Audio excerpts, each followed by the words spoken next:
Among the most enduring legends of the past is one that we accept almost without question: the belief that the Middle Ages were unbearably filthy. We often hear the tale of Queen Isabella of Castile, who supposedly boasted that she bathed only twice in her life, at birth and on her wedding day. This statement circulates from book to book and from one source to another, reinforcing the image of the dirty, greasy knight and the lady whose lavish gowns conceal layers of grime. It seems as though Europe spent a millennium in a state of total unsanitary conditions, until the enlightened modern era brought along a bar of soap. However, if we delve into documents, court records, and even literature from the 10th or 11th centuries, this myth begins to unravel, revealing a much more complex and intriguing picture. Let's address the claim about Isabella right away. First, historians still debate whether she actually said those words. Secondly, even if she did, the context matters. In those times, vows involving the renunciation of comfort for the sake of faith were taken seriously. Abstaining from bathing could be seen as a form of religious asceticism, a voluntary suffering rather than a norm of daily life. If someone boasted about washing, it was perceived as a remarkable feat precisely because ordinary people sought to bathe whenever possible. The exception only confirmed the rule. Being dirty in polite society was considered shameful. In chivalric romances, heroes bathe almost as frequently as they engage in battles. A dirty face and hands marked one as a peasant, someone who toiled in the earth and lacked the means to clean themselves up. The elites and townsfolk desperately tried to distance themselves from this image. But where did the myth of total filth originate? Much of the blame can be placed on the Victorian era. Historians from that time loved to compare their progressive industrial age with the so-called Dark Ages of the past. They found it advantageous to portray the Middle Ages in the bleakest light possible, making their own achievements in sanitation and medicine shine even brighter. They took real issues from that time and exaggerated them, ignoring facts that did not fit their narrative of barbarism. However, we shouldn't swing to the opposite extreme either. The medieval city certainly did not smell like roses. If we found ourselves on the streets of Paris or London in the mid-15th century, our first breath would likely induce a gag reflex, not because people didn't wash, but due to the nature of urban life. The scent of the city was a complex cocktail, with human sweat not being the primary contributor. Picture narrow streets where buildings loom over each other, blocking out the sky. The ground is not paved, at best, it's cobblestones, but more often it's packed earth mixed with straw. In the centre of the streets or along the walls, ditches were dug for drainage. Rainwater, kitchen waste, and sometimes the contents of chamber pots flowed into these channels. Although there were fines for this, the main source of odours was animals. Cities were teeming with livestock. Pigs, chickens and geese roamed the alleys scavenging scraps. Horses, mules and oxen left droppings, which, while cleaned up, were not removed immediately. On a hot July day, this aroma would heat up, becoming thick and almost palpable. It was further mixed with the smells of various trades. The medieval city was essentially one large workshop. In one neighbourhood, livestock was slaughtered, filling the air with the stench of blood and entrails. In another, tanners worked, using urine and dog feces to treat animal hides, creating a pungent odour that authorities often tried to relocate downstream, away from the noble residences. My name is Moment. You're watching Filiction Voda. Thanks for watching my content. I'd appreciate your subscription and like. Enjoy the video. Nearby, soap might be boiled from rancid fats, or fabrics dyed using fixatives with a sharp, ammonia-like scent. But it would be a mistake to think that people of that era simply grew accustomed to the stench and didn't notice it. On the contrary, they were even more obsessed with smells than we are today. In their worldview, unpleasant odours signified not just discomfort, but a direct threat to life. Medicine at the time relied on the theory of miasmas, believing that diseases were transmitted through foul air.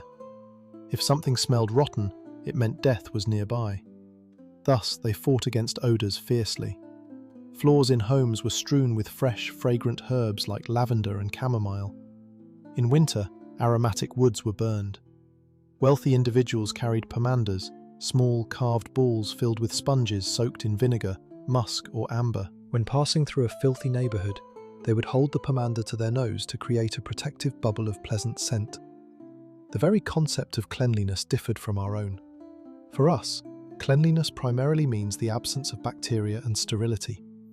For a person in the 15th century, cleanliness was about visual tidiness and the absence of visible dirt. Hands were washed before and after every meal as a ritual.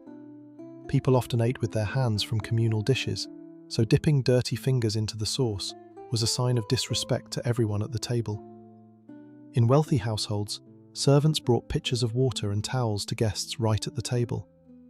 Etiquette manuals of the time strictly advised, don't scratch your head while eating, don't pick your teeth with a knife, and for heaven's sake, wash your hands up to your elbows before sitting down to eat. Faces were washed every morning, a basic practice accessible even to peasants who could scoop water from a bucket or approach a stream. However, bathing the entire body was a different story, involving logistics and money. Filling a bathtub in a city apartment without plumbing was a monumental task. Water had to be fetched from a well or fountain, carried up narrow stairs, heated in cauldrons over a hearth, and then poured into a wooden tub. After bathing, the dirty water had to be scooped out and disposed of, a physically demanding chore. Therefore, full hot baths at home were rare events. But that doesn't mean people walked around dirty. They employed a method we might call sponging.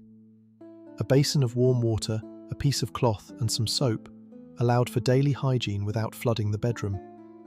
Yet there was one solution for those without servants and large cauldrons: public baths. Surprisingly, in the 10th century, cities like Paris, London, or Frankfurt had more baths than they did in the same cities in the 16th century. These were not merely places to wash off dirt. They were social hubs, clubs, restaurants, and, let's not shy away from the truth, venues for dating all in one. The medieval European loved hot water and knew how to appreciate it. The legacy of the Roman Empire, seemingly long destroyed by barbarians, had not vanished. It had transformed.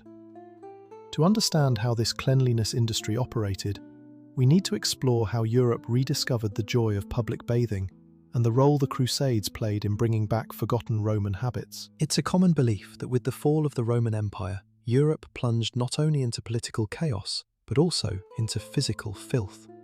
As if the barbarians who seized the ancient cities looked at the magnificent baths with their mosaics and hot pools, shrugged, and turned them into stables. The rising Christian church supposedly declared washing a sinful activity, caring only for the purity of the soul rather than the body. Following this logic, one might think that between the 5th and 10th centuries, people forgot what hot water even looked like. But this is, to put it mildly, a gross oversimplification. The truth is that Roman baths disappeared not because of ideology, but due to economics. The vast imperial baths were engineering marvels, but also a logistical nightmare. They required hundreds of slaves to stoke the fires, a complex system of aqueducts to deliver vast amounts of water, and, most importantly, colossal sums from the state treasury. When the empire collapsed and the economy shrank to local markets, maintaining such giants became impossible. An aqueduct only needs one crack to cease functioning, and by then, there was no one left to repair it. Baths were not banned, they simply went bankrupt. The habit of bathing, however, did not fade away. People in the early Middle Ages continued to value water. Charlemagne, the ruler of the Franks and essentially the father of medieval Europe, was an avid fan of hot springs. In his residence in Aachen, he commissioned the construction of a vast bathing complex utilizing natural thermal waters. Chroniclers note that the emperor enjoyed swimming there not alone, but in the company of others. At times, as many as 100 people could be found in the pool with him, his sons, dukes, and bodyguards. This space served as an informal council where the fates of nations were decided. If bathing had been seen as shameful or sinful, it's unlikely that the most powerful monarch in the Christian world would have made it a part of his public persona. Yet the true renaissance of bathing culture came later, ironically spurred on by war. The era of the Crusades, which began in the late 10th century, opened the eyes of Europeans to the East. Knights and pilgrims arriving in the Holy Land discovered what Europe had partially lost. In the East, the Roman tradition of baths had not been interrupted, but had smoothly evolved into what we now refer to as a hammam. Imagine the shock of a northern baron who had spent years living in a cold stone castle, buffeted by the winds. He arrives in the warm climate of the Levant, where locals regularly visit marble baths for steam and massages. Initially, the Crusaders might have viewed this with suspicion, seeing it as a sign of decadence, but the practical benefits quickly outweighed their prejudices. In the hot climate, clad in heavy armour, soldiers who went without regular washing quickly became walking breeding grounds for infections. Bathing became a matter of survival. Upon returning home to Europe, veterans of the Crusades brought back not only trophies and scars, but also new habits. They found the simple basin of water by the fireplace insufficient. They craved hot shelves and cleanliness. Demand gave rise to supply. In the 10th and 11th centuries, cities began actively constructing public baths, modelled after Eastern designs, adapted to the European climate. And what about the church? Did priests not condemn these establishments? Here lies the most intriguing detail. The church did indeed criticise baths, but not for the water itself, rather for what occurred around it. The primary enemy was not the act of bathing, but the associated immorality. If a bath became a place of debauchery, the church opposed it. However, if it served as a place for washing, the church was often its first sponsor. Moreover, monasteries in the Middle Ages became bastions of hygiene and advanced plumbing technology. Monks were the most educated individuals of their time. They read ancient treatises and understood hydraulics. Cistercian monasteries, for instance, were renowned for their complex water supply systems. They diverted river courses, constructed filtration basins, and ran lead pipes directly into their buildings. Every large monastery had a space called a lavatorium. Typically, this was a beautiful stone fountain or a long sink with several taps in an inner courtyard where monks washed their hands and faces before each service and meal. For the sick and elderly, monastic rules prescribed warm baths as a therapeutic procedure. St. Benedict in his rule stated, "Let bathing be provided for the sick as often as necessary, but for the healthy, especially the young, let it be permitted less frequently." Note the emphasis on less frequently, not never. The limitation for healthy monks was tied to the mortification of the flesh and the rejection of comfort. After all, a hot bath is a pleasure. However, being so dirty that fellow monks would avoid you was not encouraged. Physical cleanliness was often associated with purity of thought before God. In urban settings, the church also played an unexpected role. Bishops and abbeys frequently owned land in cities and built profitable houses, mills, and public baths on it. In the London district of Southwark, famous for its baths and brothels, more on that later, the land was owned by the Bishop of Winchester. He earned direct profits from every visitor seeking to wash. It's hard to imagine the church profiting from what it deemed a mortal sin.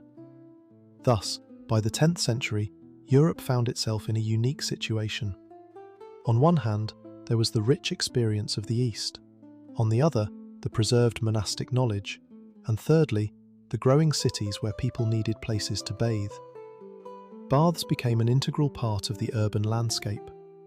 In Paris, during the reign of King Louis IX, there were around 200 public baths.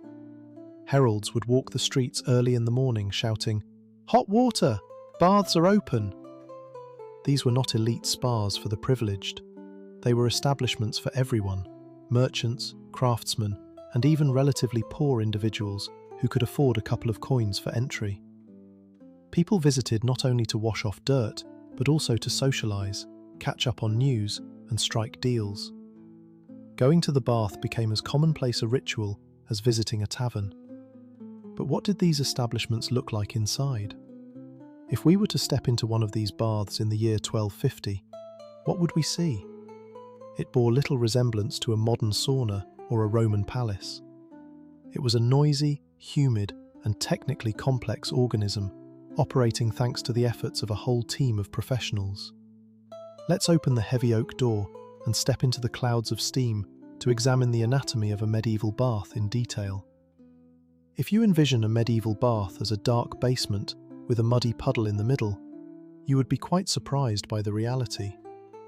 The medieval bath, or stew as it was called in England, derived its name from the word meaning stove or cooking, was a sophisticated engineering structure that resembled a bustling tavern more than a modern sterile sauna. You could enter directly from the street. Above the entrance, there would typically hang a sign, easily understood even by the illiterate, an image of a person in a tub or a bunch of birch twigs. You open the heavy door and immediately find yourself in the anteroom, the changing area. It's warm, but not yet hot. Benches and chests line the walls. This was a critically important zone because clothing in medieval times was expensive. Leaving your cloak unattended was akin to leaving a new smartphone on a bench today. Thus, in respectable baths, a special servant watched over belongings, or clothes were locked away. After shedding the dirt of the street, you would proceed into the main hall, where a cacophony of sounds and smells would greet you. This large room had a stone floor covered with straw or fragrant herbs like mint and calamus to mask the damp smell. Thick steam hung in the air. But the most striking feature was not a single large pool, as in Roman baths, but numerous individual wooden tubs. These tubs resembled enormous wine barrels cut in half or a third. They were made of oak, bound with iron hoops, and could accommodate 1 to 4 people.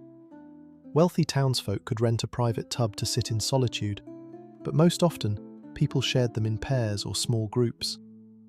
To prevent the water from cooling too quickly, a canopy made of dense linen fabric was erected over each tub, suspended from the ceiling on a hoop. This created a cozy, intimate atmosphere. You sit inside your fabric enclosure, surrounded by steam, while the voices of your neighbours drift in from outside. The technical aspect of this idyllic scene was a nightmare for the owner. There was no plumbing for hot water. Water was heated in enormous copper cauldrons in an adjacent room or in the basement, which was continuously stoked by a fire. This was grueling work. Bath attendants, strong men with buckets on yokes, ran back and forth, pouring in boiling water at the request of clients.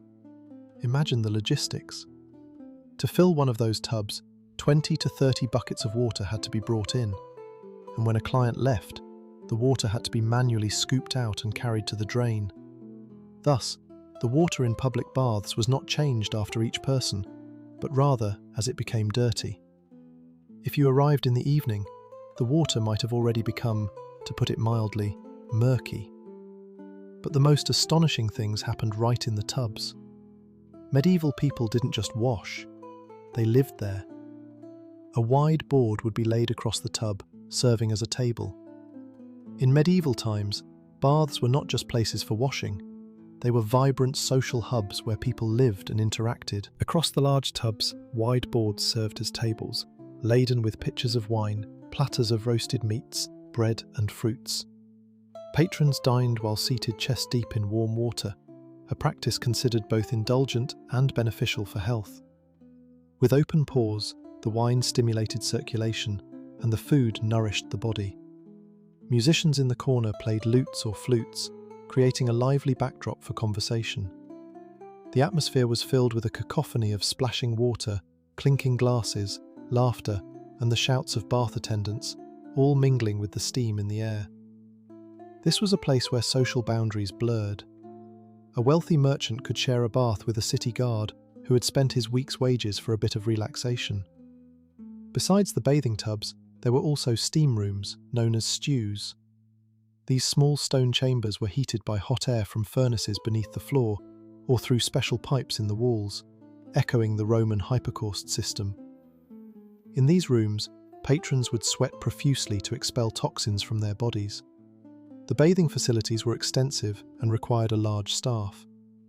Some workers chopped wood, others carried water, and many laundered the countless sheets needed.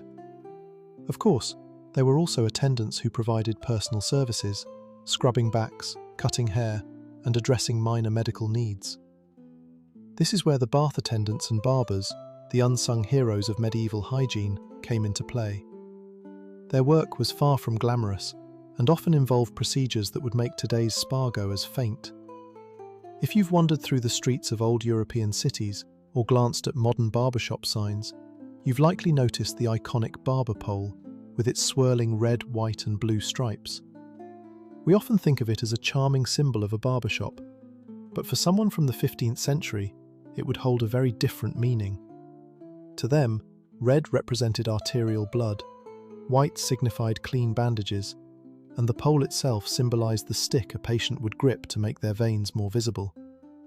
In the Middle Ages, a trip to the bathhouse often doubled as a visit to a surgeon.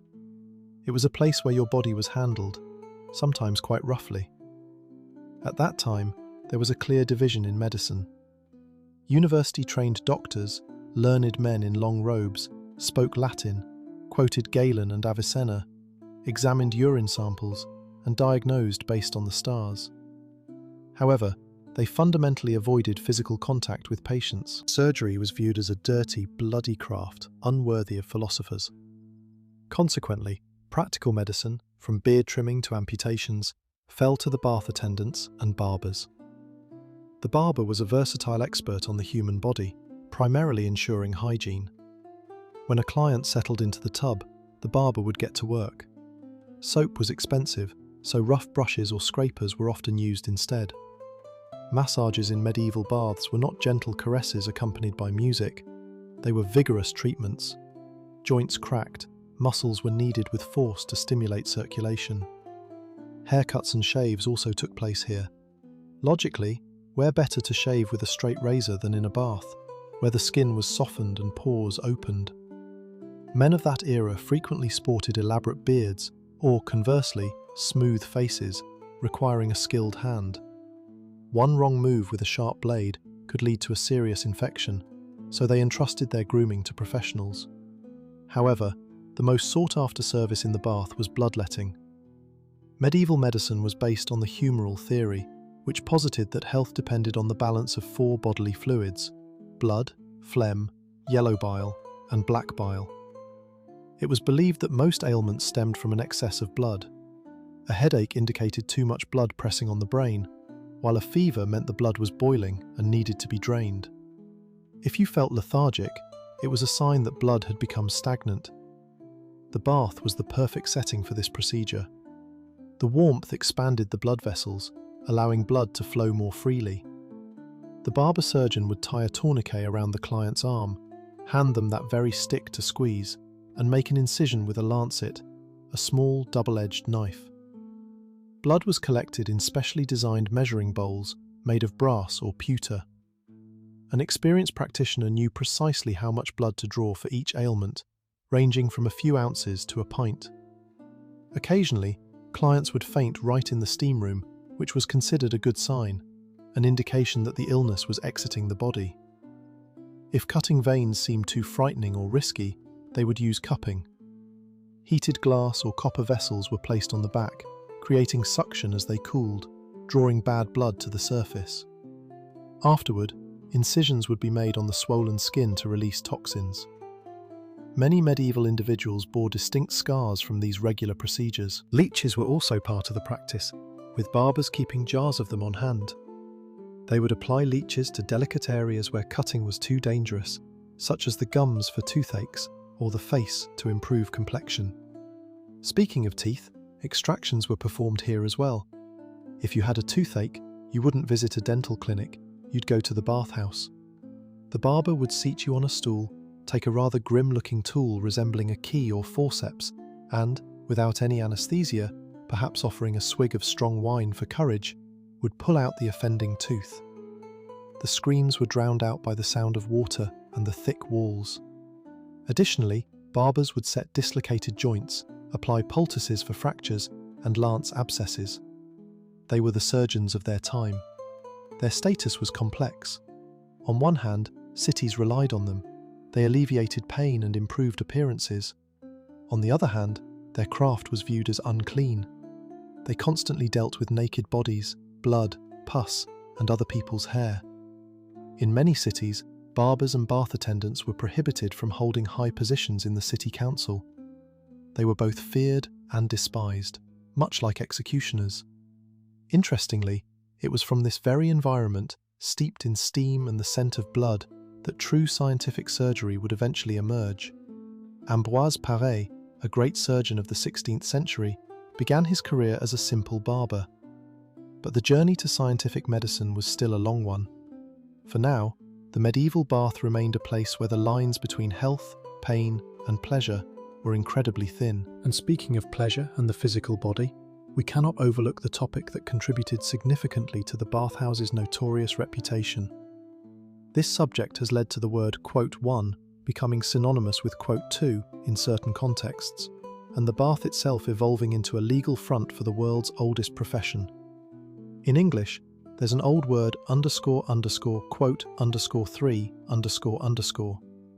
Originally, it referred to a pond for breeding fish or a stove, but by the 10th century in London, saying quote 4 was equivalent to admitting quote 5. The history of the medieval bathhouse is inextricably linked to the history of prostitution. This connection was so strong that at one point, the terms quote 6 and quote 7 became nearly synonymous, and the establishment itself became a legal cover for what the church deemed immoral. To understand how this happened, we must consider the medieval attitude toward nudity. We tend to project our modern feelings of shame or the puritanical morals of later eras onto the past. However, the medieval world was much more corporeal and direct. Sharing a bed with guests, staff changing clothes in front of each other, and communal sleeping quarters all lowered the threshold of modesty. In bathhouses, men and women often bathed together. In some cities, attempts were made to establish separate days, men on Tuesdays and Thursdays, women on Wednesdays and Fridays. But economic realities dictated otherwise. Heating water twice was costly, so large tubs were often filled for everyone at once. Imagine a scene preserved in the many illustrated manuscripts of that era. In a large wooden tub, a couple sits together, a man and a woman. They are submerged up to their legs, while their heads are covered with caps or bonnets, which might seem amusing to a modern audience. In front of them, a board holds food. The woman gently touches the man's shoulder as he hands her a cup. Servants move about, creating a relaxed, humid, and undoubtedly sensual atmosphere. In such a setting, the transition from shared bathing to something more intimate was merely a matter of time and cost. Bathhouse operators quickly realized where the real profits lay. The entrance fee and soap were inexpensive, but additional services brought in substantial profits. Bathhouses began to expand, adding private rooms with beds draped in curtains instead of just tubs. The women working there, officially tasked with helping clients wash, scrubbing their backs and providing towels, often found themselves in the sex industry. What's most striking about this system is the role of the authorities and the church. One would think that the Inquisition would have condemned such establishments, but the reality was far more cynical. Authorities understood that prostitution was impossible to eradicate. Male lust, as it was viewed at the time, was a natural force that couldn't be stopped but could be channeled. The great theologian Thomas Aquinas, along with Augustine of Hippo before him, compared prostitution to urban sewage systems. __quote_8__, they argued. The logic followed that if brothels or bathhouses were closed, men would start assaulting respectable women on the streets, seducing virgins and wives. Thus bathhouses were seen as a lesser evil, a necessary pressure valve for social tension. A vivid example of this hypocrisy is found in the London district of Southwark, located on the south bank of the Thames, just beyond London Bridge. This area fell under the jurisdiction of the Bishop of Winchester. The land belonged to the church, and it was the bishop who issued licenses for operating bathhouses. Locals referred to the prostitutes there as __quote_9__. The church didn't merely turn a blind eye to what was happening, it profited from rents and fines, filling its coffers. Yet women working in these establishments were denied Christian burial. They lived on church land, earned money for the church, but upon death were buried in a separate graveyard for the damned, in unblessed ground. However, this business was not a wild frontier, it was strictly regulated. Archives contain rules for bathhouse owners. For instance, in Southwark during the 15th century, it was forbidden to keep bathhouses open on holy days. Pregnant women and nuns were not allowed inside.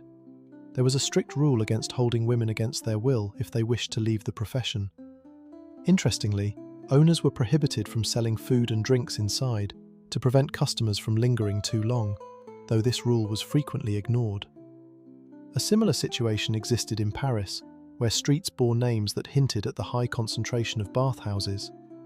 King Louis IX, known for his piety, tried to combat this by issuing decrees to close bathhouses where immoral activities occurred. Yet time and again, economics triumphed. Bathhouses would close for a month, only to reopen under a new name. In Germany and Switzerland, mixed bathing was part of the national culture. A family outing to the bath, or a visit with neighbours, didn't always carry a sexual connotation, but the line was thin. The renowned humanist Poggio Bracciolini, who visited Swiss baths in Baden in the early 15th century, was shocked by what he saw. He wrote to a friend about men and women, young and old, entering the water naked in full view of everyone, singing, drinking, and behaving as if original sin did not exist. For an Italian accustomed to a stricter separation of the sexes, it appeared to be a bacchanalia, but for the locals, it was simply a leisure norm. Naturally, such a reputation deterred many. Noble women, concerned about their honour, stopped visiting public baths. They preferred to bathe at home in wooden tubs, even if it was more complicated to arrange. Public baths increasingly became male clubs or places for women of lowered social standing. If a respectable woman visited a public bath, she risked being branded for life. Interestingly, this association of baths with debauchery marked the first nail in the coffin of European hygiene. Even before the arrival of terrible epidemics, moralists began their attack on cleanliness. Preachers proclaimed that while you wash away dirt from your body in a bath, you tarnish your soul, claiming that hot water softens the will and makes a person a slave to the flesh.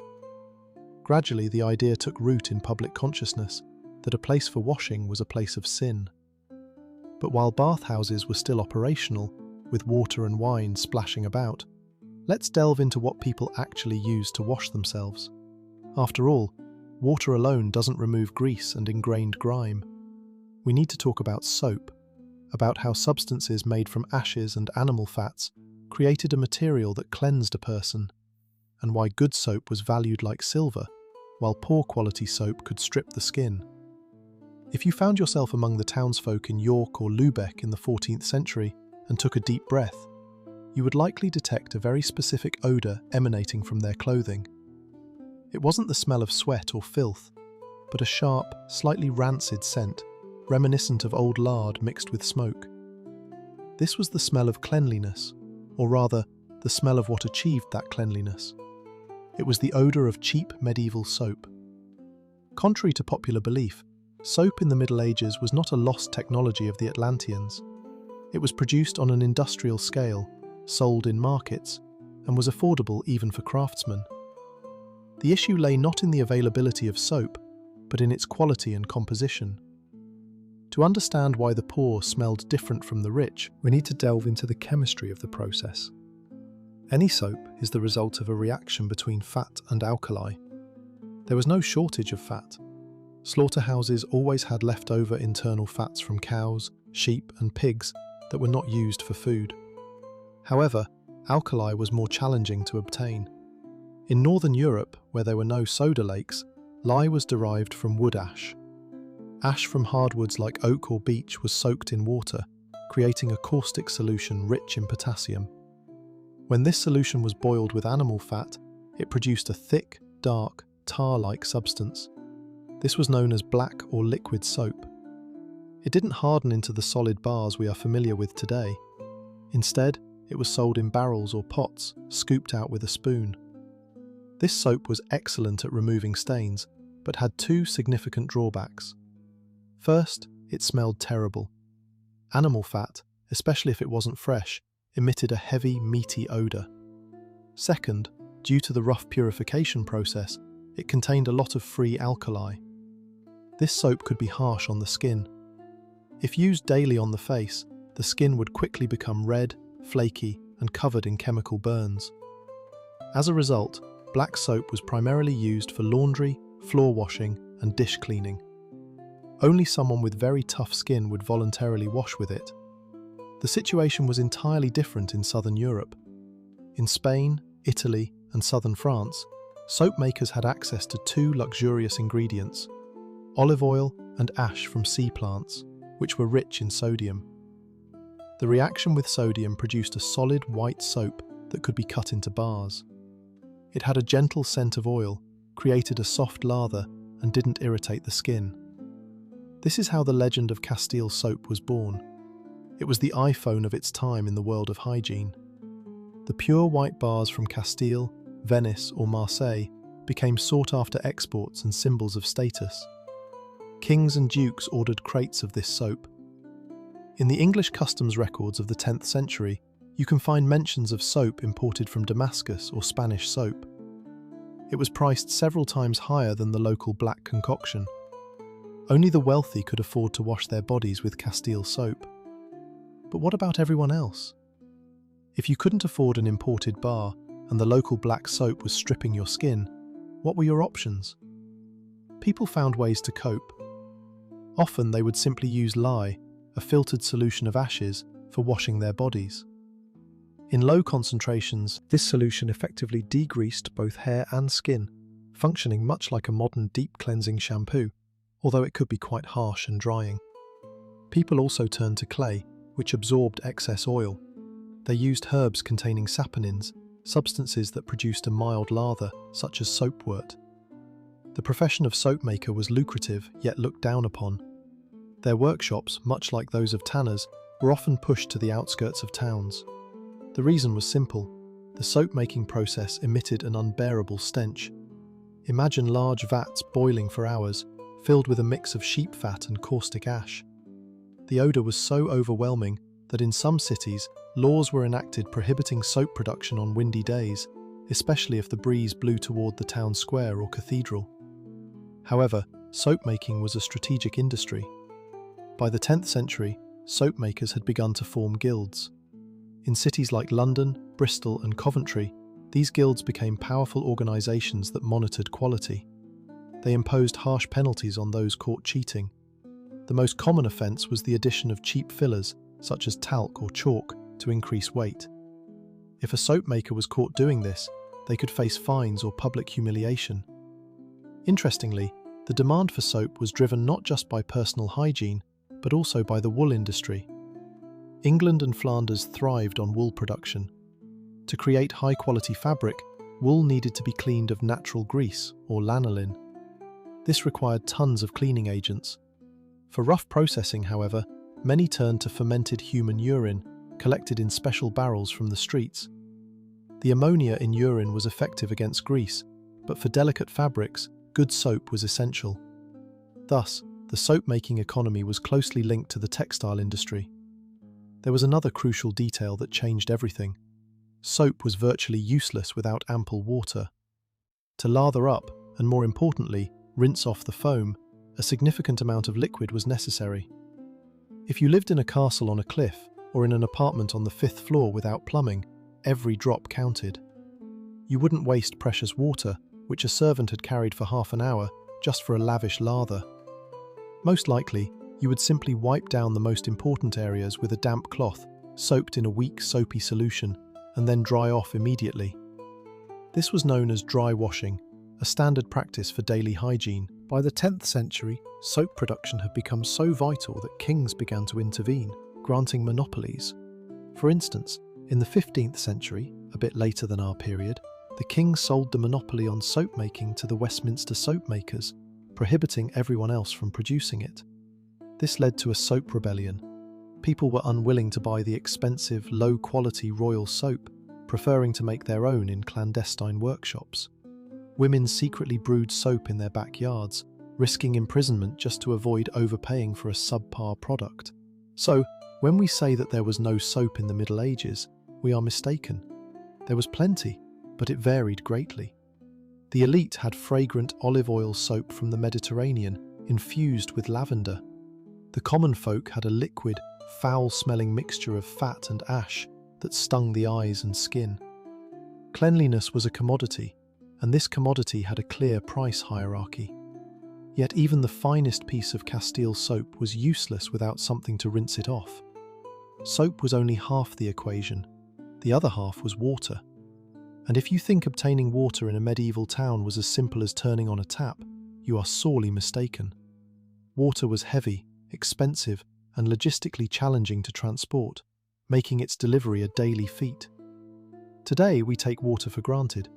We turn on the faucet, and clean, clear, safe water flows endlessly. We can leave the tap running while we brush our teeth without a second thought. For a medieval person, such behaviour would seem insane, a waste fit only for a mad king, because in their world, water was heavy in the most literal sense. Let's do some simple arithmetic. To fill that wooden tub for bathing we mentioned earlier, you would need about 150 to 200 litres of water. That's 200 kilograms of weight. If you lived on the second or third floor of a narrow urban house without a pump, someone would need to carry that weight up a steep staircase. A standard wooden bucket held about 10 to 12 litres. This means you would have to make 15 to 20 trips to the water source and back. That's hours of hard physical labour. Where did people get their water? In an ideal world of castles and monasteries, there were complex gravity-fed systems. Monks, as keepers of Roman knowledge, would find a clean spring a couple of kilometres away on a hill, build a stone channel, or lay lead pipes underground, allowing water to flow into the monastery kitchen or lavatory. But in growing cities like London, Paris, and Cologne, the situation was more complicated. The primary sources of water for most townsfolk were public wells and fountains, known as conduits. These were not decorative fountains with cherubs, but massive stone structures where water was piped in from rural sources. In London, the famous Great Conduit on Cheapside was the heart of city life. People came not only for water, but also to catch up on the latest gossip. On festive days, legends say that wine flowed from the conduit's pipes in celebration of royal weddings or victories. But on ordinary days, it was water that sparked real battles. The queues were enormous, and fights at the well were common in police reports of the time. Servants would pull each other's hair, arguing over whose turn it was to fill the jug. To maintain order and ease the burden for wealthy citizens, a professional guild of water carriers emerged. These water carriers were strong individuals. In London, they formed the Brotherhood of St. Christopher. They held a monopoly on home delivery of water. For a fee, a water carrier would bring you a couple of large wooden barrels suspended on a yoke right to your doorstep. This service came at a cost. Poor families couldn't afford to hire a water carrier every day, so they fetched water themselves. Wealthy merchants, on the other hand, signed contracts with water carriers for daily deliveries. There was even an elite option available to a select few, known as the purr or quill. This was a thin lead pipe, the diameter of a goose quill, that was inserted into the main city pipe and directed straight into the basement of your home. For such convenience, one had to pay a hefty annual tax to the city. If you fell behind on payments, the pipe would be ruthlessly cut off. Having your own water in the home was a sign of incredible luxury, almost akin to owning a private jet today. Speaking of pipes, we often hear that the Romans suffered from lead poisoning, and medieval people continued this tradition. The word plumbing in English comes from the Latin word plumbum, meaning lead. Indeed, pipes were made of lead. It was soft, easy to solder, and didn't rust. But why didn't Europe suffer mass deaths from heavy metal poisoning? The answer lies in hard water. Most water sources in Europe were rich in calcium. Inside lead pipes, a thick layer of limescale would quickly form, insulating the metal from the water. The water flowed over this stone layer, never touching the lead. Drinking from brand new pipes or where the water was soft was dangerous. In places where lead was scarce, wood was used instead. Elm trees were hollowed out to create pipes, which were then joined together. Elm doesn't rot in water. It can last for decades as long as it remains moist. Beneath the streets of medieval towns lay kilometres of such wooden arteries, but there was also bad water. The rivers on which cities stood, like the Thames, Seine and Tiber, were transportation routes and, unfortunately, open sewers. Drinking water from a river within city limits was considered suicidal, although the poor often had no choice. Water carriers who drew from the river were obliged to warn their customers, "This is for washing." Such water was cheaper than the spring water from the conduit. Brewers and bakers often sought to cut costs by using river water, which led to regular fines and even corporal punishment if their bread or beer turned out spoiled. The high expense and labour involved in water delivery fostered a unique culture around its usage. Water was conserved meticulously. The same water could be used first to wash one's face, then to launder a shirt, and finally to clean the floor. When it came to bathing in a tub, a strict hierarchy existed. Picture a family of a well-off craftsman deciding to have a bath day at home. They would heat water and fill a large barrel. The father, as the head of the household, would bathe first in the clean, hot water. Next was the eldest son, followed by the other men, then the women. Finally, the children and infants would be washed. By this time, the water had become cold, murky, and thick with soap and grime. A popular saying emerged from this practice: throwing out the baby with the bathwater. The idea was that in such dirty water, a baby could easily go unnoticed. While this is an exaggeration, parents did care for their children and kept a watchful eye on them. However, the essence of the saying holds true. The last to bathe ended up with the dirty water. This is why laundry became so significant. Washing a single thin linen shirt was far easier and cheaper in terms of water usage than cleaning an entire body. Linen acted as a sort of filter, absorbing body dirt, and could be washed in inexpensive river water with harsh soap. But once the water was used, it became dirty, soapy, and filled with food remnants. Where did it go? In a medieval city, there was no central sewage system. There was no magical hole in the floor for waste to disappear into. Pouring 200 litres out of a window onto the street would guarantee a fine and a scandal with the neighbours below. The issue of disposal was even more pressing than that of acquisition. Cities would have suffocated in filth without a complex, albeit primitive, waste disposal system. While soapy water could sometimes flow down a ditch into the river, human waste was a far more complicated matter. We must delve into the most intimate corners of medieval castles and homes to understand how toilets functioned, why they were called wardrobes, and why the chamber pot was the most essential piece of furniture in a bedroom. When we read historical novels or watch films about knights, the characters rarely excuse themselves to relieve themselves. Yet in reality, physiology dictated its own rules, and medieval engineers had to tackle waste disposal with as much ingenuity as they did in building fortress walls. Let's start with castles, where toilet culture reached its peak. If you visit any preserved castle from the 10th or 11th century, a guide will surely show you a small stone niche in the wall, protruding outward like a bay window. Inside, there's a stone bench with a round hole in the centre. This is the wardrobe. The name might be misleading. To us, a wardrobe is a closet for clothes. However, the term comes from the French words garder, meaning to keep, and robe, meaning dress. Why was the toilet named a place for storing dresses? Here lies one of the most pragmatic life hacks of the medieval era. Wardrobes typically lacked a water seal. They were merely holes leading to a shaft that opened somewhere at the base of the wall or directly into a water-filled moat. The smell from this shaft, especially in summer, was unbearable, saturated with ammonia. Medieval people noticed that fleas, moths, and other pests that delighted in feasting on expensive woolen garments and furs could not stand the ammonia fumes. Thus, in castle toilets, clothing was indeed hung. Rich velvet cloaks and furs would dangle right above or near the foul hole. This served as a sort of dry cleaning and pest control. The choice was simple. Either your clothes smelled of the toilet, which could be masked with perfume, or they were eaten by moths and infested with fleas. People opted for the former. The design of the wardrobe was straightforward yet effective. Waste would drop down a long shaft along the outer wall. Sometimes it would land in the moat, where fish and natural currents would partially address the issue. However, often it simply accumulated at the base of the wall. Enter the perhaps most thankless, yet well-paid profession of the time: the gong farmer. The word gong in Old English meant to go, later becoming a euphemism for the toilet, the place to go. Gong farmers were responsible for cleaning out cesspits and removing piles of waste from the castle walls.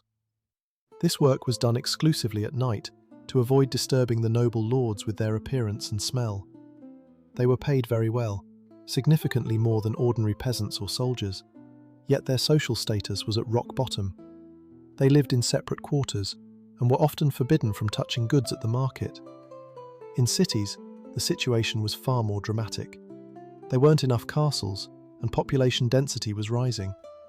In a typical urban household, the toilet often consisted of a wooden shed in the backyard, perched over a cesspit.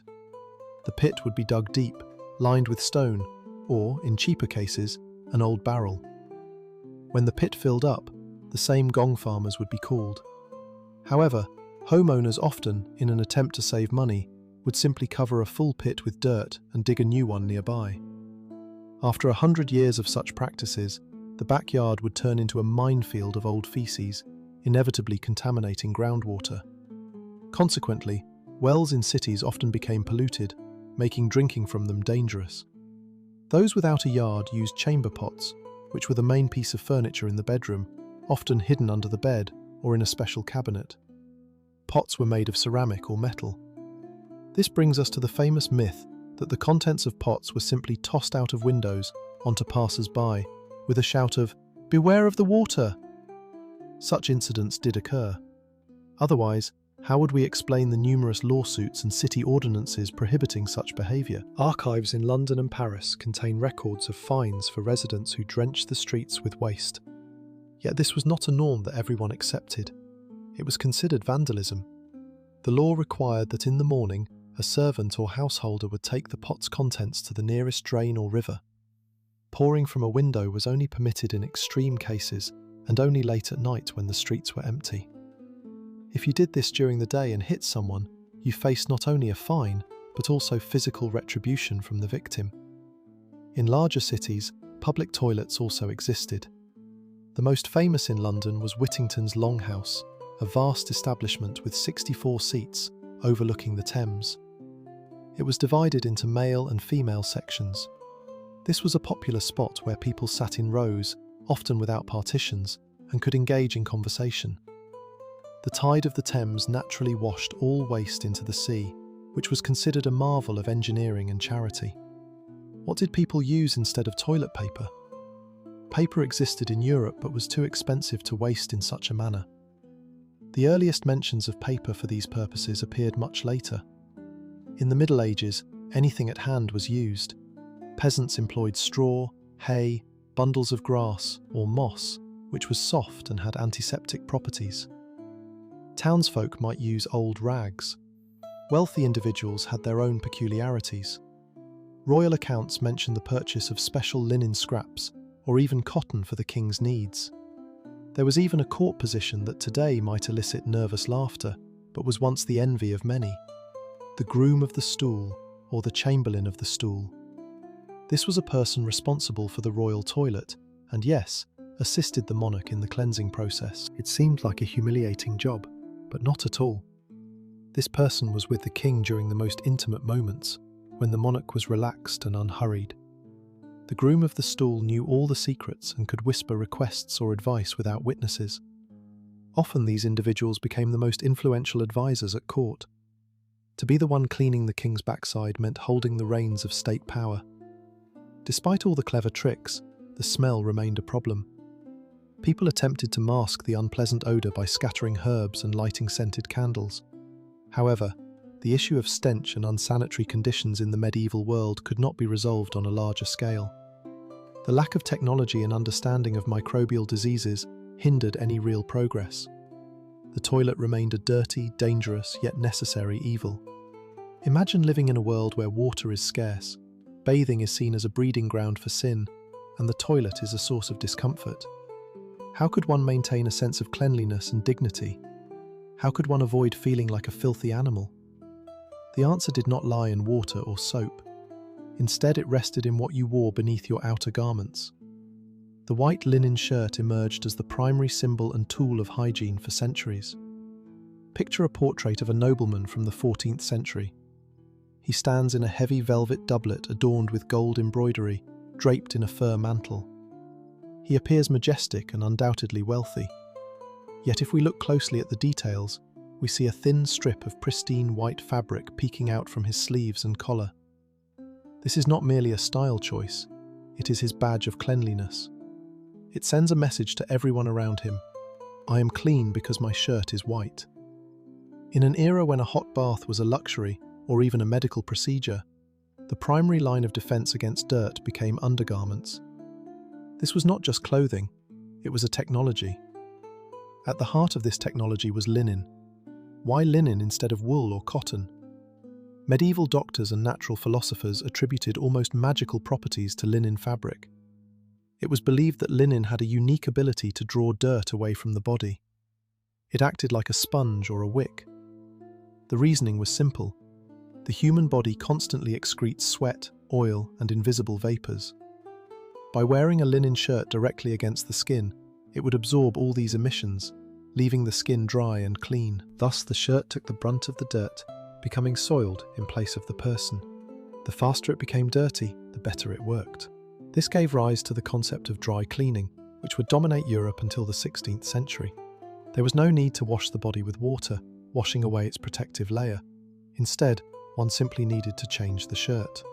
This system created a vast social divide. A wealthy individual could change their linen daily, while royal figures might change up to 3 times a day, in the morning, at lunch, and for dinner. Their skin was always in contact with fresh, crisp linen. In contrast, a peasant or poor artisan might wear the same shirt for weeks. Moreover, the shirts of the impoverished were often made from hemp, a coarse and rough fabric that poorly absorbed moisture and chafed the skin. Therefore, in the eyes of society, the poor were deemed dirty not because they did not wash in the river. Indeed, they might have bathed more frequently than the nobility, but because their filtration system was inferior and clogged. The cult of the white shirt dictated fashion. The more white linen one displayed, the higher their status. This is why, during the late medieval period and the Renaissance, we see slits in the sleeves of doublets, allowing the lower shirt to puff out, and the emergence of large ruffled collars. This was incredibly impractical, but it shouted wealth. Look at how much expensive fabric I have, and it's perfectly white. To maintain this whiteness in a world without chlorine bleach required an army of laundresses and immense labour. Washing was arguably the most arduous task for women at the time. It took several days and was known as the Great Wash, or booching. The process involved placing dirty linens, shirts, sheets and tablecloths into a massive wooden barrel. A heavy cloth covered the top, onto which wood ash was sprinkled. Then, boiling water was poured over the ash. As the hot water passed through, it transformed into lye, a powerful alkaline solution. This solution flowed down, dissolving grease and dirt from the linens, exiting through a hole at the bottom of the barrel. The process was repeated for hours. The lye was caustic, often eating through the laundress's hands, yet it whitened linen remarkably well.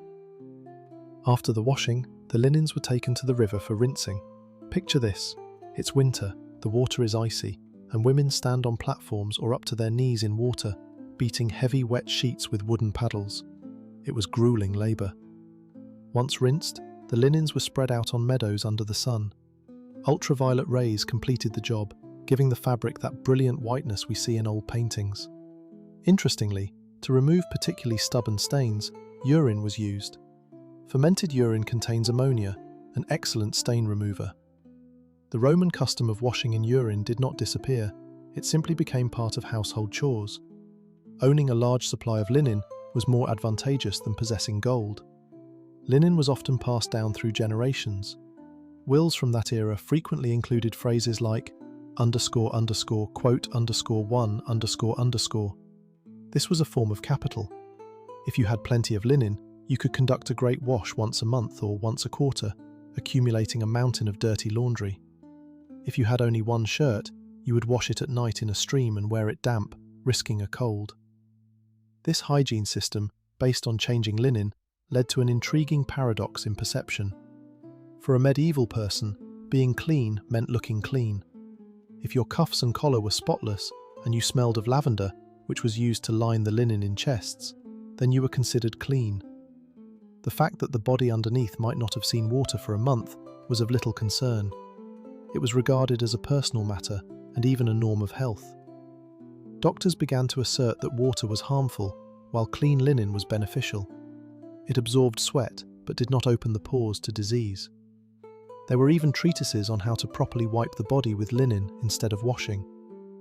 It was recommended to vigorously rub the face, neck, and hands with coarse linen fabric until red upon rising in the morning. This, according to contemporary experts, removed dirt, stimulated blood flow, and promoted healthy skin. Essentially, this was a form of dry exfoliation. And to be fair, there was some truth to it. Mechanically removing dead skin cells and oil does help maintain hygiene, though not as effectively as soap and water. However, linen only addressed the torso and limbs. Certain parts of the body required special attention and could not simply be hidden beneath a shirt. These included the face, hair, and mouth. While one could manage sweat odour with perfumes, rotten teeth and greasy hair posed a significant problem that was tackled with desperation and sometimes bizarre methods. Our next exploration will delve into medieval cosmetics and dentistry. How did people clean their teeth before toothbrushes existed? What did they use to dye their hair and conceal grey? And is it true that toxic whiteners were used for beauty, slowly poisoning their users? While faces and hands could be washed in a basin and body odour masked under layers of linen clothing, the situation with hair was more complicated. Rotten teeth, greasy hair, and unwanted facial hair were markers that could not be concealed. Contrary to the stereotype of toothless and unkempt savages, medieval people were obsessed with caring for these areas. However, their methods often straddled the line between genius and self-harm. Let's begin with smiles. There is a persistent myth that by their 30th year, medieval individuals sported blackened stumps instead of teeth. This is not entirely accurate. The paradox of history is that the teeth of an average peasant in the 15th century were often healthier than those of people today. The reason is simple. Their diet was virtually devoid of sugar. Sugar was a rare and incredibly expensive spice, accessible only to kings and the upper class. This is why a decayed smile often indicated wealth. Queen Elizabeth I of England, though this is a slightly later period, had blackened teeth due to her love of sweets, and many court ladies intentionally blackened their teeth to emulate her and appear wealthier. However, common people valued whiteness. Toothbrushes, as we know them today, did not exist. They would arrive from China much later. Instead, a linen cloth served that purpose. Mornings began with a person wrapping a coarse cloth around their finger, moistening it with water or wine, and vigorously scrubbing their teeth and gums. To enhance the cleaning effect, abrasive powders were employed. The recipes for these powders are quite astonishing. The most innocuous mixture consisted of salt and charcoal, which effectively absorbed plaque.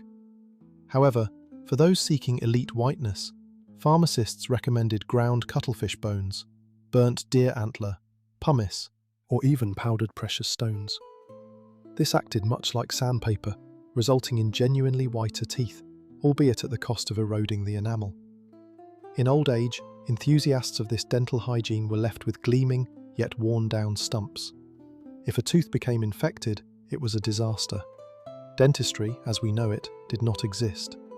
Instead, there was a belief in the __quote_2__. Physicians of the time genuinely believed that a tiny worm lived inside the tooth, gnawing away and causing excruciating pain. To eliminate this supposed worm, they resorted to fumigation.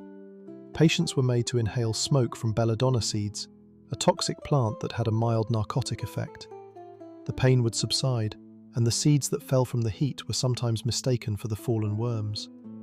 If this treatment failed, individuals would visit a barber or blacksmith to have the tooth extracted without anesthesia. Hair care was equally complex. The primary enemy was not dirt, but insects. Lice recognized no social boundaries, biting both peasants and dukes alike. Thus, the main tool for hair care was a frequent comb. Combs were ubiquitous, crafted from wood, bone, horn, and ivory. Archaeologists have uncovered thousands of such combs, often double-sided. One side featured widely spaced teeth for detangling, while the other had closely packed teeth for removing dirt. Combing was a daily ritual, often performed in public or within the family. Wives would comb their husband's hair, and mothers would comb their children's. It was an act of care, almost akin to primate behavior. Washing one's hair was infrequent, occurring roughly every 2 to 3 weeks. There were no shampoos available. Instead, they used a lye made from ashes. While this effectively removed grease, it left hair feeling straw-like. To restore softness and shine, women turned to oils, egg yolks, and herbal infusions, such as chamomile, nettle, and rosemary. The beauty ideal demanded sacrifices. Blondes with high foreheads were in vogue, while dark hair was seen as common. Italian and German women would spend hours in the sun wearing special hats without seats. The wide brims shielded their faces to keep their skin pale, while allowing their hair to bleach in the sun. To hasten the process, they would dampen their hair with a mixture of lemon juice, saffron, and urine.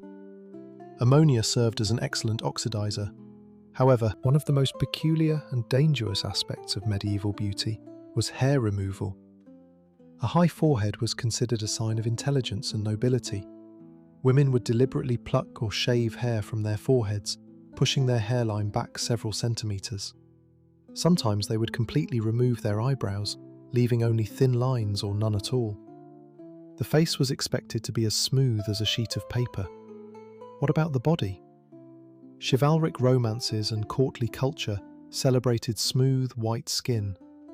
Hairiness was associated with animals, savagery, and the devil. Demons were always depicted as hairy, so women, especially those of high status, removed hair not only from their faces, but also from their legs, underarms, and bikini areas. Razors were sharp but perilous, making it all too easy to cut oneself and risk infection. Consequently, depilatory creams gained immense popularity. This is where the real chemical warfare began. Most of these creams were based on unslaked lime, calcium oxide. This caustic substance, when mixed with water, heats up and breaks down organic material. Arsenic, or auripigment, a yellow mineral and deadly poison, was often added. The mixture was applied to the skin, left until it began to burn, and then quickly rinsed off with hot water. Hair would come off along with the top layer of skin. Medical texts often contained warnings, __quote_3__, or risk burning flesh down to the bone. This was no metaphor. Chemical burns from such treatments were common.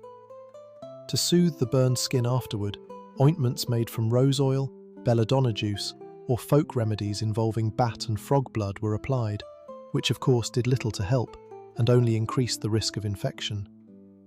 Men were not far behind in these beauty trends. A smooth face was fashionable at various times throughout the 15th century. The Dukes of Burgundy, trendsetters of the era, often shaved even the back of their heads, leaving only a tuft of hair on top. This required frequent visits to the barber. Thus, the reality was far from that of filthy barbarians. People cleaned their teeth with chalk and cloths, burned hair away with arsenic, sun-dried their locks, and spent hours combing out parasites with bone combs. They pursued beauty and cleanliness with a near manic determination, using all available, albeit dangerous, methods. Yet at this moment, when the culture of personal care seemed so advanced, a shadow loomed over Europe. Doctors, the very individuals tasked with safeguarding health, suddenly raised alarms. They scrutinized water, the steaming bodies in baths, consulted ancient texts, and reached a conclusion that would alter daily life in Europe for 3 centuries. They declared water to be a killer. Imagine the scene. You visit the city's best doctor, complaining of weakness, and he looks at you in horror and says, "No baths. Do you want to die? If you need to wash off dirt, use a dry cloth, but for heaven's sake, do not immerse yourself in water." This may sound like the ramblings of a madman or a joke, but in the 10th and 11th centuries, it was cutting-edge medical advice. It was the doctors, people of science, not superstitious fanatics, who initiated the Great War against bathing, which would last several centuries. To understand the logic behind this self-destructive advice, we need to delve into the mindset of a medieval doctor. Their worldview was shaped by the authority of ancient sages like Hippocrates and Galen. At its core was the theory of the 4 humours: blood, phlegm, black bile, and yellow bile, which needed to be in perfect balance. Illness was seen as a disruption of this balance. There was also a second part of the theory regarding the interaction between humans and the environment. Medieval medicine viewed the skin not as a sealed barrier protecting us from the outside world, but rather as something akin to loose fabric or a sieve.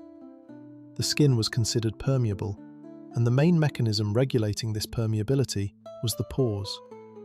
The logical chain that led to the ban on baths appeared flawless from the perspective of the physics of the time. Consider what happens to any material when it is heated. It expands. What does hot water and steam in a bath do? They warm the body. Therefore, under the influence of heat, the pores in the skin open up, becoming wide like the gates of a fortress. And what is outside? Air. But not just any air. It is air filled with miasmas. The miasma theory posited that diseases were transmitted through foul vapours from decaying organic matter, swamps, corpses, or simply stagnant water. If a person steamed in a bath, their gates were flung wide open, allowing toxic air to invade their body through the skin, attacking internal organs like the heart, liver, and brain. Doctors wrote treatises seriously asserting that a bath softens the body, opens the pores, and allows harmful vapours to enter, leading to sudden death. It was believed that after a hot bath, a person became defenceless, their body soft, loose, and vulnerable. Any draught or foul odour could prove fatal. Moreover, the very water in public baths began to raise suspicions. After all, everyone washed in it. If a person with an imbalance of humours entered the water, their bad juices could contaminate it, entering the body of a healthy neighbour through open pores. The bath became, in the eyes of medical professionals, a biological roulette. A special term emerged, hydrophobia, not as a symptom of rabies, but as a rational survival strategy. Medical treatises from the 15th century began to fill with prohibitions. For instance, one popular health guide warned, "Avoid bathing, for it harms memory, causing rheumatism, dropsy, and fever." Pregnant women were strictly forbidden from bathing, as it was believed to lead to miscarriages. Instead of water, doctors recommended an alternative: protection. If pores were seen as gateways to illness, they needed to be securely locked, or even better, barricaded. Dirt, skin oils, and sweat would dry on the body, forming a natural crust. This layer sealed the pores, preventing harmful miasmas from entering. Thus, being a bit dirty was equated with being safe. This layer of grime was perceived as a kind of biological armour. Of course, this mindset didn't develop overnight. People loved to bathe, and abandoning this habit was challenging. Yet life provided compelling arguments for this new theory. Imagine a person visiting a public bath in winter. They would steam up, opening their pores, and the doctors were correct in that regard. Then, stepping out into the cold without properly drying their hair, there were no hairdryers back then, they could fall ill with severe pneumonia and die the next day. What conclusion would those around them draw? The doctor was right. They went to the bath, inhaled miasmas, and suffered the consequences. No one considered the possibility of hypothermia or viruses. Water, which opened the pores, was to blame. This fear of exposing the body led to changes in fashion and daily life. Washing the face and hands was still acceptable, since they were constantly exposed to the air and had toughened up. However, it was best to avoid washing the torso, abdomen, and back. This was when the role of undergarments became firmly established. If bathing was off limits to keep the pores closed, then changing shirts became essential to absorb dirt without disrupting the skin's protective layer. Medical advice grew increasingly radical. By the 15th century, doctors at the French court would advise the king to wipe his face with alcohol instead of water, as water could penetrate the body, while alcohol evaporated quickly. But this madness began in the late Middle Ages. The tragic irony is that in their efforts to escape disease, people abandoned the primary means of prevention. By ceasing to wash their bodies, they created the perfect environment for skin diseases, lice, and fleas. And fleas, as we now know, were carriers of the most terrifying threat of that time. The theory of miasmas and open pores might have remained a topic for scholarly debate, if not for an event that would divide European history into before and after. In the middle of the 14th century, in the year 1347, Genoese ships from Crimea arrived in Italian ports. On board was a cargo that confirmed the worst fears of doctors and sealed the fate of bathing culture. The Black Death had arrived, and baths were soon blamed as one of the main culprits of the apocalypse. That autumn, the world changed forever. When the Genoese galleys docked in Sicilian ports, the rowers were corpses. Those who were still alive were covered in black buboes, oozing blood and pus. Thus, the plague entered Europe. Over the next few years, it is estimated that it wiped out between 1/3 and 1/2 of the continent's population. This catastrophe delivered a fatal blow to the culture of public cleanliness, transforming water from a source of pleasure into one of panic. To understand why baths became the first victims of quarantine, we must recall how people explained the unfolding events. They were unaware of bacteria or the role of fleas living on rats in spreading the disease. For medieval people, including professors at the Sorbonne, the cause was clear. The air was tainted. Divine wrath, an unfortunate planetary alignment, or earthquakes in the east had released poisonous vapours, an invisible fog of death that permeated everything around. And here, the medical trap we discussed earlier came into play. If death is in the air, the most foolish thing to do is to open the gates of your body to it. What does a bath do? It heats the body, opens the pores, and makes a person soft and sponge-like. In 1348, the medical faculty of the University of Paris, the most authoritative scientific centre in Europe, published a famous report on the causes of the plague. It clearly stated, bathing should be avoided as it makes the body vulnerable to bad air. Doctors claimed that the steam in baths was dangerous because miasmas thrived in warm, humid air. Baths were declared the perfect incubators of death. Panic-stricken city authorities began to take action. Decrees poured in from Reims, London, and Florence. Magistrates ordered public baths to close until further notice. The logic was undeniable. Baths attracted crowds of people who sat naked and steamed, breathing on each other. If one of them was sick but unaware, they could infect everyone else. Ironically, they were correct in this assumption, but for entirely the wrong reasons. The plague had two forms: bubonic, transmitted through flea bites, and pneumonic, which spread through the air. In a cramped, humid steam room, pneumonic plague indeed struck people at an alarming rate. Plus, in changing rooms, clothes piled up, allowing plague fleas to jump from an infected person to a healthy one. So baths were indeed breeding grounds for death. However, people believed that water and steam were the culprits, not the close proximity of bodies and parasites. The fear of water became overwhelming. People even began to fear washing at home. There's a historical anecdote from that time. A nobleman asked a doctor if he could wash his feet. The doctor replied, "If you want to risk your life, go ahead, but it's better to just rub them with a cloth soaked in vinegar." Vinegar became the primary antiseptic. It was used to wipe coins, wash clothes, and clean bodies instead of water, as its sour smell was thought to repel the plague. Panic also led to social isolation. Before the plague, baths were places where boundaries blurred. Merchants could sit next to knights. Now, every stranger was seen as a threat. The social distance of the 14th century was harsh. People locked themselves in their homes, boarding up windows to keep the plague wind out. The very idea of going to sit in a tub with another person seemed insane. Moreover, during the height of the epidemic, the search for scapegoats began. Fueled by fear, public rumour sought those who had supposedly poisoned the water. Anti-Semitic pogroms erupted. Jews were accused of allegedly poisoning city wells and springs that supplied the baths. In Strasbourg, Basel, and other cities, thousands were burned alive based on these insane accusations. Water became associated not with cleanliness, but with poison and sabotage. When the first and most terrifying wave of the Black Death receded by the early 50s of the 14th century, the familiar world had collapsed. Urban populations had halved. There was a shortage of labour. Many baths never reopened, as their owners had died, and new proprietors saw no sense in running a dangerous and unprofitable business. Those establishments that survived changed. They became more elite and exclusive. Now not just anyone could enter. In some cities, health certificates were required. or visitors had to be known to the owner. The era of cheerful, communal bathing, where the entire town splashed in the same water, was gone. But the most dreadful consequence of the plague was the trauma it left in the public consciousness.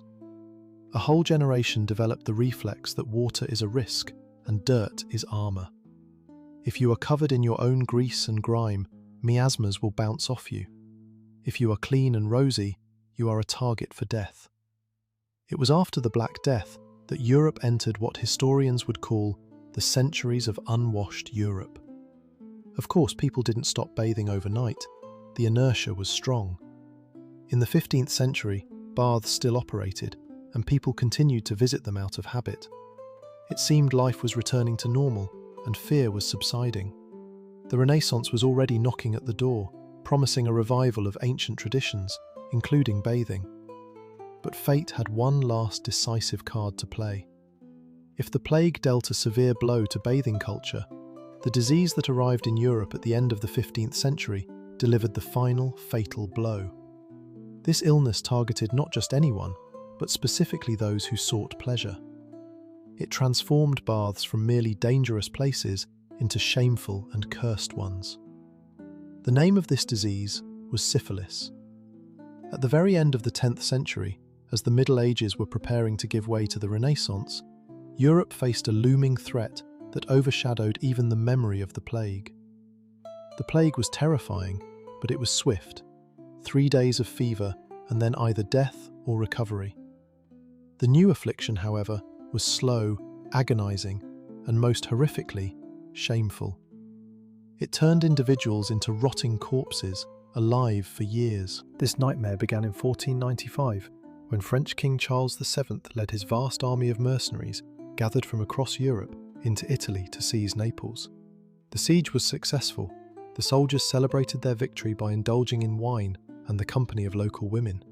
But when the army returned home and the mercenaries dispersed to their respective countries, they carried with them an invisible burden. The disease erupted suddenly and everywhere. Italians, horrified, referred to it as the French disease, as it had arrived with the troops of the French king. The French, eager to shift the blame, labelled it the Neapolitan disease. Russians would later call it French, while the Turks dubbed it the Christian disease. No one wanted to claim it as their own. Eventually, thanks to a poem by physician Gerolamo Fracastoro, it became known as syphilis. What people faced back then was vastly different from the modern form of the disease.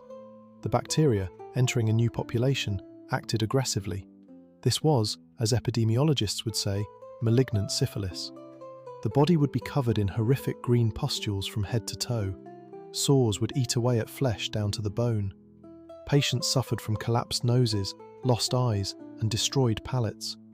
The stench from rotting wounds was so unbearable that even relatives feared to approach the afflicted. This is where the connection we discussed in the 5th chapter, the link between baths and sex, became fatal. People quickly realised the source of this affliction. It was not the bad air from swamps, it was the result of carnal pleasures. And where in the city could one easily find such pleasures? In public baths. The reputation of baths collapsed overnight. While the church had previously grumbled about debauchery but tolerated it, now every visit to the bath was seen as a game of Russian roulette. The great humanist Erasmus of Rotterdam, witnessing this decline firsthand, sadly noted, "Just 20 years ago, nothing was as popular as public baths. Now they lie empty, for we know that it is from there that the Spanish disease comes." Doctors, who had been warning about the dangers of open pores for a century and a half, finally had a solid argument. They proclaimed, "Look, in the bath, it's warm, bodies are in contact, pores are open. The poison of the disease spreads from one sinner to another through water and steam." This time, no one disputed them. Baths were officially deemed the primary breeding grounds for the French disease. Authorities didn't even need to issue many decrees for closures. People stopped going on their own. Businesses burned out. Bathhouse owners tried to defend themselves, posting notices that they only admitted verified clients. But the fear of being eaten alive outweighed the desire to wash. Moreover, the baths began to change their function. From places of leisure, they transformed into medical facilities, which further tarnished their image. The fact is, the only remedy that could somewhat slow the disease was mercury, Doctors reasoned that syphilis was a poison, so it needed to be countered with another poison. Patients were rubbed down with mercurial ointments and placed in heated steam rooms. The idea was that the person would sweat, and along with the sweat and saliva, because mercury caused excessive salivation, the disease would be expelled. This procedure was hell on earth. People sat in scalding chambers, gasping from the fumes of mercury. Their gums swelled, teeth fell out, and they slowly went insane from neurotoxic poisoning. A saying of that time went, "A night with Venus, a lifetime with Mercury." Mercury, both the god of commerce and the Latin name for the element, became synonymous with suffering.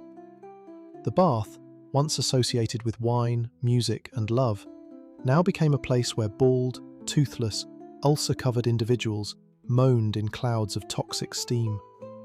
Who in their right mind would go there just to wash? By the mid-15th century, public baths in Western Europe had nearly vanished as a phenomenon. In 1546, English King Henry VIII, himself suffering from numerous ailments and ultimately terrified of contagion, ordered the closure of the famous baths in Southwark. What had thrived for centuries was eradicated by royal decree under the pretext of combating vice and disease. In France and Germany, the process was slower, but led to the same outcome. The culture of public bathing died. The few remaining establishments catered to either outcasts or the seriously ill. For the average respectable citizen, the word bath became a curse. Washing in water was not just out of fashion, it became a sign of recklessness. Thus, Europe entered an era that historians would call the time of dry hygiene. For the next 200 years, until the end of the 15th century, Europeans would fear water as they would fire. Aristocrats built palaces without bathrooms. Louis XIV's Versailles, gleaming with gold and mirrors, had neither toilets nor baths in the modern sense. Yet people could not completely neglect their hygiene. They needed to live, socialise, and not suffocate from their own odours. In place of water and soap, other means emerged. It was an era when dirt was not washed away, but hidden. An age of powders, heavy perfumes, and endless changes of linen. How did kings and queens manage to shine at balls without bathing for years? And why did Louis XIII take pride in smelling like a beast rather than soap? When we watch historical films about musketeers or the court of France, we are captivated by the shine of costumes, the grandeur of wigs, and the whiteness of lace collars. It seems like the pinnacle of civilization, a triumph of aesthetics. But the films do not convey the sense. If we found ourselves in Versailles during Louis XIV's reign, our noses would experience a profound shock. It wasn't just that courtiers often relieved themselves behind curtains in the palace corridors due to a lack of toilets. It was about the very concept of a clean body, which had been turned upside down in the 15th and 16th centuries. The Sun King, Louis XIV, who ruled for 72 years, was the most powerful monarch in Europe. He built Versailles with its grand fountains. The water there was abundant, but it was for beauty, not for washing. Legend has it that the king bathed only a couple of times in his life, on the advice of doctors, and found the experience revolting. However, to call him dirty would be unfair. He was a cleanliness fanatic. Just in his understanding, cleanliness had nothing to do with water. His mornings began with servants rubbing his body with alcohol tinctures and dry linen cloths. His face was wiped with cotton soaked in verjuice, the sour juice of unripe grapes, or vinegar. It was believed that alcohol and acid disinfected the skin and removed dirt without opening the pores. Water was still considered an enemy that could allow disease to enter the body. The main indicator of cleanliness became linen. The logic that originated in the Middle Ages reached its absurd peak here. If your shirt was snow white, then you were clean. The king changed his shirt 3 times a day.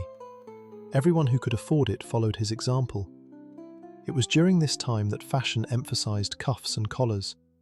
Huge lace ruffles and puffy cuffs peeking out from under the coat served one purpose: to show everyone that you had the means to pay for laundry and plenty of clean linen. This was visual cleanliness. The dirty body was hidden beneath clean silk and velvet, while the edges of clothing gleamed white, creating an illusion of freshness. But the smell of the body, even if rubbed with alcohol, did not disappear. And this is where heavy artillery in the form of perfume came into play. The fragrances of that time were drastically different from today's light floral scents. They were thick, heavy, and animalistic. The base notes included musk, civet, castoreum, and ambergris, a product of the digestion of sperm whales. These substances had a sharp and sometimes unpleasant odor, but they possessed incredible longevity and the ability to mask any other smells. The courtiers practically drenched themselves in these perfumes, scenting not only their skin, but also their clothing, gloves, fans, and even furniture. The king's mistress, Madame de Montespan, used such an excessive amount of fragrance that by the end of Louis's life, he developed an allergy and could not be in the same carriage with her. He would struggle to breathe. The king even issued a decree mandating that only light scents of orange blossoms be used in his presence, as the heavy musk gave him headaches. An even more intriguing transformation took place with hair. Remember the syphilis epidemic in the 16th century? By the 10th century, the issue had not vanished. Many people had poor, sparse hair, often infested with parasites. The solution was drastic. Heads were shaved bald. This eliminated the problem of lice, as they had nowhere to thrive, and wigs were worn over the shaved heads. Wigs became the essential accessory of the era. Initially modest, they quickly grew in size, evolving into towering hairstyles known as, quote, 12. However, wigs couldn't be washed in water without losing their shape. So, how were they cleaned? They began to be powdered. The powder consisted of rice flour or starch mixed with chalk and fragrances. It acted like dry shampoo, absorbing grease and dirt from the wig, while also masking the odour of the rancid fat used for styling. The powdering process was messy. To avoid staining their clothes, aristocrats donned special gowns and inserted their faces into paper cones to avoid inhaling the dust. Meanwhile, a servant would puff clouds of powder onto the wig using bellows. The floors of dressing rooms were covered in a thick layer of white dust. During this same period, the art of makeup flourished, resembling plaster more than cosmetics. Faces were coated with thick layers of lead white to conceal pockmarks, a remnant of the smallpox that afflicted many, along with skin defects from a lack of proper washing. Over the lead white, blue veins were painted to highlight noble blood and delicate skin, and tiny black velvet patches were affixed, initially used to cover blemishes, but later becoming a secret language of flirtation.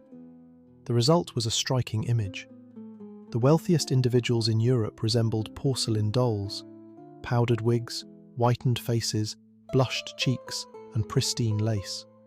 Yet beneath this splendour lay shaved heads, bodies that had not seen water for months, and the heavy scent of a mix of sweat, old powder, and pungent musk. Foreign ambassadors occasionally reported that being in a crowd of courtiers on a hot day was not for the faint-hearted. Louis XIV himself, according to contemporaries, smelled of both perfume and wild beasts, a scent his flatterers referred to as the essence of masculinity. Doctors continued to insist on their beliefs. 15th century treatises claimed that a layer of dirt and grease on the body served as a natural barrier, nourishing the skin. Washing it off was said to dry out the body and lead to an early death. A fear of water became a sign of sophistication. A peasant might bathe in a river, being ignorant of miasmas, while a nobleman, knowledgeable in science, protected himself from water. However, the world extended beyond Versailles. While the French court suffocated in clouds of powder, entirely different traditions thrived in Eastern Europe and Asia. There, people continued to visit baths, undeterred by plagues and syphilis, looking upon enlightened Europeans with open horror and disgust. Russian ambassadors in France and French travellers in Russia left behind numerous scathing comments about each other's hygiene practices. This stark contrast helps us understand that the rejection of baths was not a widespread phenomenon, but rather a localised European experiment that fortunately came to an end. While French courtiers gasped in clouds of powder, English gentlemen wiped their faces with vinegar. In the east and north of Europe, life followed entirely different rules. The boundaries of clean and dirty Europe in the 15th and 16th centuries were not where we might expect them to be today. A traveller from Paris crossing into the Russian Tsardom or the Ottoman Empire would experience cultural shock. It would seem to him that he had entered a world where people were obsessed with strange and dangerous self-torture. The Russian bath would have appeared to a contemporary European as a branch of hell on earth. Numerous accounts from foreign diplomats and merchants who visited Moscow describe their experiences with horror and revulsion. One German scholar in the 15th century wrote, quote, "Then they beat themselves with branches until exhausted, and afterward they dash out into the cold and plunge into snow or icy rivers." For a Western person who believed that such temperature changes and open pores would lead to death, this looked like mass suicide. They could not comprehend why these people did not succumb to pneumonia the next day. On the contrary, the Russians appeared stronger and healthier than their powdered counterparts. The tradition of the bath in Russia has never been interrupted. Unlike in Europe, where baths were commercial enterprises, in Russia they were a household necessity. Almost every peasant family had a bathhouse in their backyard, known as a quote, "There was no chimney. Smoke escaped through the door or special windows, leaving the walls covered in a thick layer of soot." Interestingly, soot is an excellent antiseptic, killing bacteria and fungi. Therefore, despite their appearance, these baths were sterile. The bath was a sacred place. Here children were born, the deceased were washed, and divinations were performed. Most importantly, people bathed every week, usually on Saturdays, before Sunday services. It was considered a sin to enter the church with a dirty body. The Orthodox Church, unlike the Catholic Church, had a more lenient view of bathing. Yes, it condemned the co-ed bathing practices, which were common in villages to save firewood, but it encouraged the act of washing itself. When Peter the Great arrived in Amsterdam and London with his grand embassy, he shocked locals not only with his height and manners, but also with his demands. In every house he visited, he ordered a bath to be built. Europeans viewed this as a barbaric whim, seeing it as confirmation of the savagery of Muscovites. A civilized person only needed to change his shirt, while a barbarian had to boil himself in hot water. An even more striking contrast could be observed in the south, in the lands of the Ottoman Empire. The Turks not only preserved the Roman legacy, but elevated it to a cult. When the Ottoman Turks captured Constantinople, they did not destroy the Byzantine baths. Instead, they adapted them to Islamic requirements. Thus, the hammam was born. In Islam, cleanliness is half of faith. The Quran mandates strict washing before each prayer 5 times a day. This is not merely a recommendation, but a law.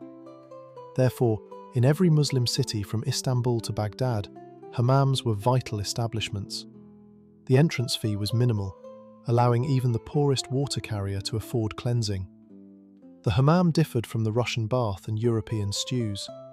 There was no extreme heat or steam that made one's ears curl. Instead, a warm, humid, enveloping steam prevailed. Visitors lay on hot marble stones in the centre of the hall, known as __quote _15 _, warming their bodies. But the main difference lay in the approach to dirt. While Europeans hid their dirt and Russians beat it out with brooms, in the hammam it was rolled off.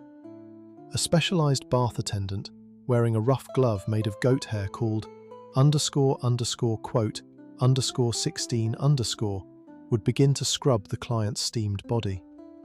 The dead skin and dirt would come off in clumps, resembling grey pasta. European travellers who dared to try this experience wrote in astonishment, "I thought I was clean, but this Turk removed so much dirt from me that it would be enough to make a small pie." In the 15th century, the wife of the English ambassador in Istanbul, Lady Mary Montagu, visited a women's hammam.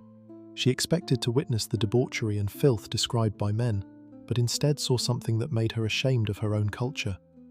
She wrote in a letter to a friend that she had never seen so many beautiful, healthy female bodies, free from corsets and layers of dirty skirts. She saw something that made her feel ashamed of her own culture. In a letter to a friend, she expressed that she had never encountered so many beautiful, healthy female bodies, free from corsets and layers of filthy skirts. According to her, Turkish women looked at her elaborate outfit and corset as instruments of torture. akin to a horse's harness that trapped a poor woman. Lady Mary sadly acknowledged that these so-called barbarians lived with far more freedom and cleanliness than the ladies of London society. Of course, both Russia and Turkey had their own issues. Syphilis had made its way there too. However, the response was different. Authorities did not shut down the baths. They understood that without them, people would perish from other diseases.